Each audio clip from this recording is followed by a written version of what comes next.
Halo, selamat datang. Bertemu kembali di edisi Crime Story. Kali ini saya akan mengisahkan tentang dua sejoli yang dimabuk asmara sampai nekat menerjang semua normal. Tokoh utamanya seorang gadis bernama Gabriela Murat yang saat puncak kejadiannya baru berusia 13 tahun. Dia lahir dan tinggal di kota Porto Alegre, Brazil. Gabriela adalah anak tunggal dan orang tuanya termasuk berada. Karenanya mereka memberikan fasilitas terbaik untuk menunjang masa depan Gabriela. Saat masih SD, Gabriela mengisi jam kurikulernya dengan masuk ke akademi voli. Tingginya yang 180 cm di usia yang masih belia membuatnya menarik perhatian banyak orang. Di dunia pervolian junior, nama Gabriela cukup populer dan dia digadang-gadang akan masuk timnas Brasil. Saat masuk ke bangku SMP, Gabriela menambah jam kurikulernya dengan belajar musik guna mengisi waktu malamnya yang banyak luang. Orang tuanya tidak mempermasalahkan dan langsung mendaftarkan Gabriela di sebuah sekolah musik papan atas. Di sekolah musik itu ada seorang guru piano yang bernama Marcos Marones. Saat itu usianya 31 tahun dan berstatus sebagai seorang duda, serta dia memiliki anak laki-laki yang berusia 2 tahun. Sebenarnya sekolah musik itu milik ayah Marcos sendiri, dan dia digadang-gadang menjadi penerus dari sekolah itu. Karenanya Marcos ikut mengajar di sana dan rumahnya juga masih satu area dengan sekolahan itu. Sejak awal pertemuannya, Marcos menunjukkan ketertarikan pada sosok Gabriela. Dia selalu mengistimewakan Gabriela dibanding ratusan murid yang lain. Singkat cerita, kedekatan keduanya menghasilkan benih-benih cinta dan keduanya sepakat menjalin hubungan asmara secara diam-diam. Perlahan-lahan, orang tua Gabriela melihat adanya perubahan sikap dari anaknya. Gabriela yang dulu periang sekarang jadi pendiam dan terkesan acuh terhadap orang tuanya. Serta Gabriela sekarang lebih banyak menghabiskan waktu dengan HP. Kecurigaan itu mendorong mereka melakukan penyelidikan secara diam-diam. Alhasil, orang tua Gabriela menemukan fakta jika anaknya menjalin hubungan spesial dengan guru lesnya, Marcos. Tentu saja orang tua Gabriela memarahinya habis-habisan, karena Gabriela dianggap masih terlalu kecil untuk menjalin sebuah hubungan. Begitu juga dengan keluarga Marcos. Saat mereka diberitahu jika Marcos menjalin hubungan dengan Gabriela, mereka semua menentangnya habis-habisan dan menyarankan Marcos untuk mencari wanita yang sudah dewasa. Guna mengakhiri hubungan keduanya, Gabriela dikeluarkan dari sekolah musik serta HP-nya disita. Sejak saat itu, Gabriela menjalani aktivitas hariannya dalam pengawasan yang ketat. Saat sekolah, dia selalu diantar jemput. Bahkan ketika bermain pun dia diawasi dari kejauhan. Meski diperlakukan seperti itu, kenyataannya Gabriela masih menjalin hubungan dengan Marcos. Tanpa sepengetahuan orang tuanya, Gabriela meminjam HP temannya untuk berkomunikasi dengan Marcos. Sebenarnya temannya Gabriela sudah memperingatkan akan hal itu dan menyarankannya agar fokus dengan pendidikannya supaya kelak bisa masuk timnas voli Brasil. Tapi Gabriela mengabaikannya dan mewanti-wanti temannya agar tidak memberitahu siapapun terkait dengan hal tersebut. Waktu pun terus berlalu. Tak terasa sekarang Gabriela naik ke kelas 2 SMP. Meski sudah setahun berlalu, perlakuan orang tua Gabriela masih tetap sama. Mereka bilang kalau Gabriela baru diizinkan kembali memegang HP setelah dia masuk ke jenjang SMA.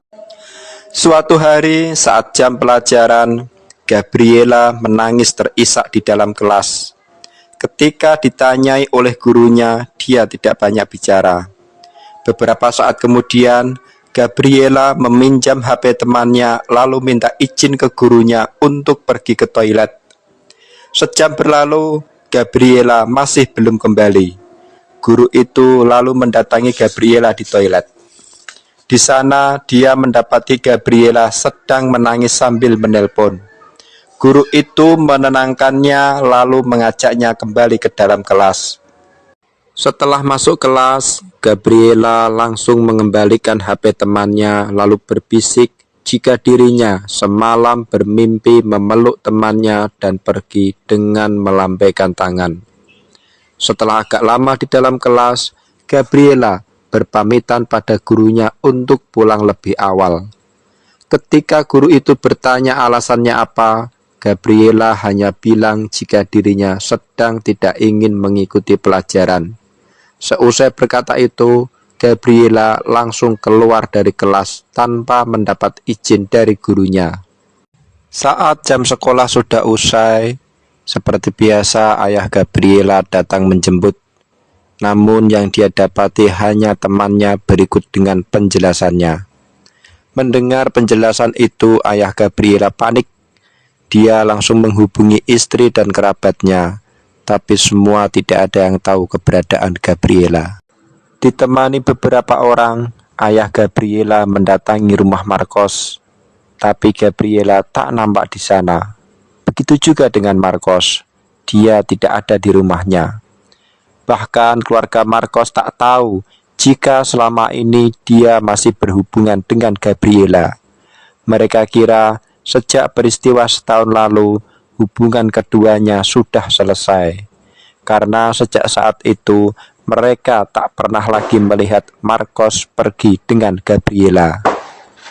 Merasa buntu, ayah Gabriela melapor ke polisi. Tapi sayang, kepolisian hanya mencatatnya. Karena Gabriela baru hilang beberapa jam. Dia diminta untuk kembali datang setelah 1 kali 24 jam.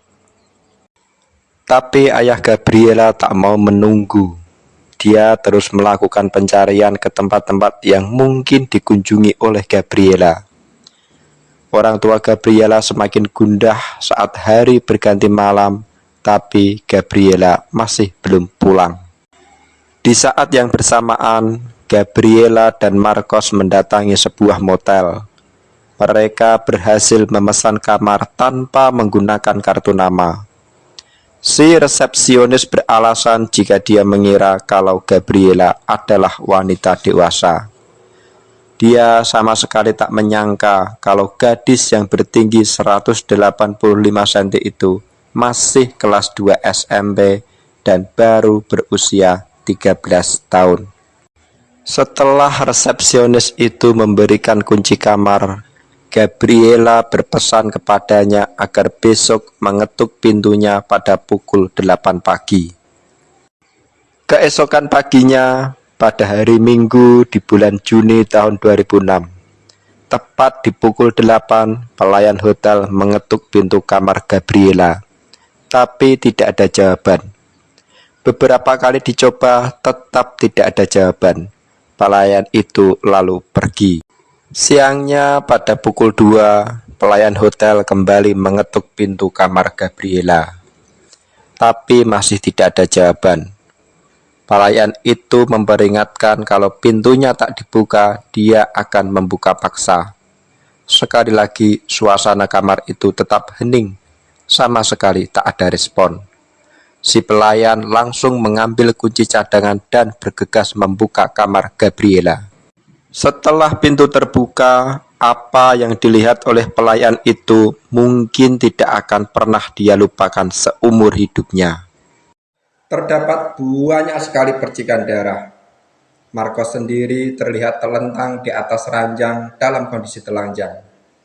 Di tangan kanannya terdapat pistol dan di mulutnya terdapat bekas luka tembakan. Sementara Gabriela, dia berada dalam posisi tengkurap di atas tubuhnya Marcos. Dia juga dalam posisi telanjang. Di tangan kanannya terdapat sebuah pistol dan di kepalanya terdapat bekas luka tembak. Jadi mereka berdua ini masih dalam posisi enak-enak. Segera si pelayan menghubungi polisi. Saat melakukan pemeriksaan, polisi menemukan selembar kertas yang bertuliskan, "Tak ada alasan bagi kami untuk terus hidup."